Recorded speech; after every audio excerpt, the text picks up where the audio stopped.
नमस्कार मंडळी. पिठाचा एक गोळा घेतलेला आहे, त्याला गोल बनवून घेते. तर चला मग आपण आज नवनवीन चपात्या बनवायला शिकू. वेगवेगळ्या ट्रिकनी कशा चपात्या बनवायच्या, कशा फुगवायच्या हे सांगते आजच्या व्हिडिओमध्ये तुम्हाला. चला तर मग पहिल्यांदा एक गोळा घेतला, त्याला थोडंसं लाटून घेऊ, थोडं तेल टाकू. तेल टाकल्यानंतर थोडं पीठ टाकू.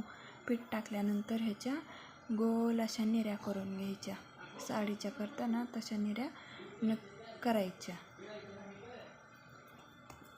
अशा पॅक बंद करायच्या आणि कोरड्या पिठामध्ये बुडवून लाटायला घ्यायचं. ही आपली पहिली ट्रिक झाली. आणि ही फुगते का नाही, चपाती टम फुगते का नाही तेही तुम्हाला दाखवते.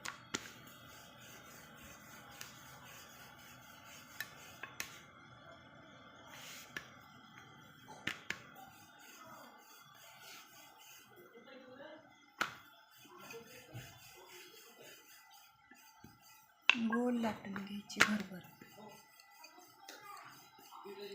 तुम्हाला स्लो मोशनमध्ये दाखवत आहे मी, फास्ट पळवत नाही ना, काय नाही.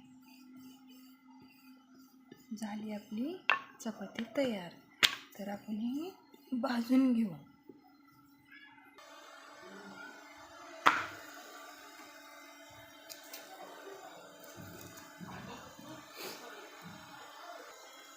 पलटून घेऊ म्हणजे एका साईडनं करपत नाही.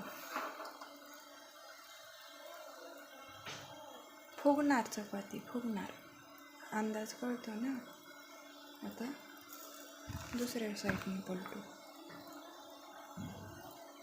थोडीशी तरी फुगणार.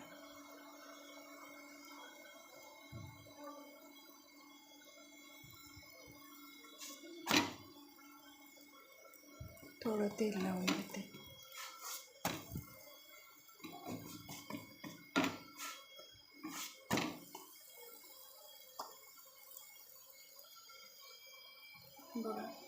बघा कशी फुगायला लागली टम, कशी फुगली बघा. आणि नाहीच फुगली, कुठं फुटली तर त्याच्यावरती प्रेस करून धरायचं, दाबून धरायचं, म्हणजे चपाती टम फुगते. आता ही आपली चपाती भाजलेली आहे आणि मऊसूद आहे, खूप छान झालेली आहे. चला तर मग आता दुसरी ट्रिक दाखवते. चला तर मग मंडळी, आपली ही दुसरी ट्रिक चालू करते दाखवायला.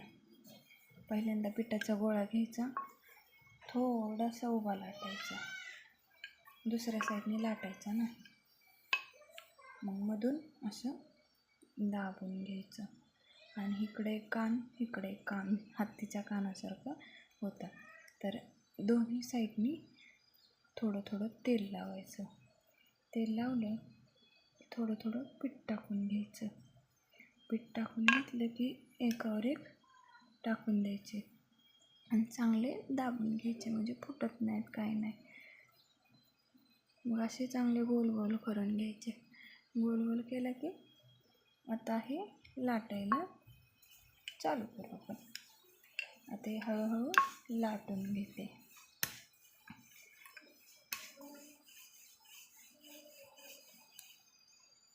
आता थोडी पिठी टाकून दुसऱ्या साईडने पलटून घेते.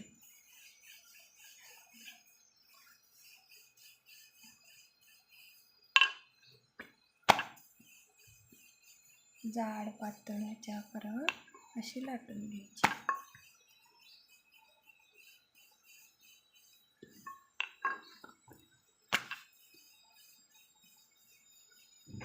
झाली आपली ही तयार चपाती. आता भाजून घेऊ.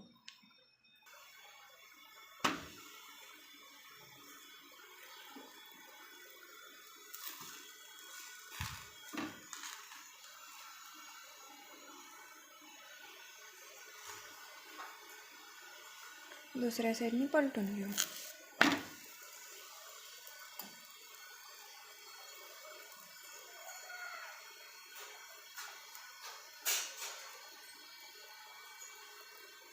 फुगायला चालू झाली, बघू फुगती का.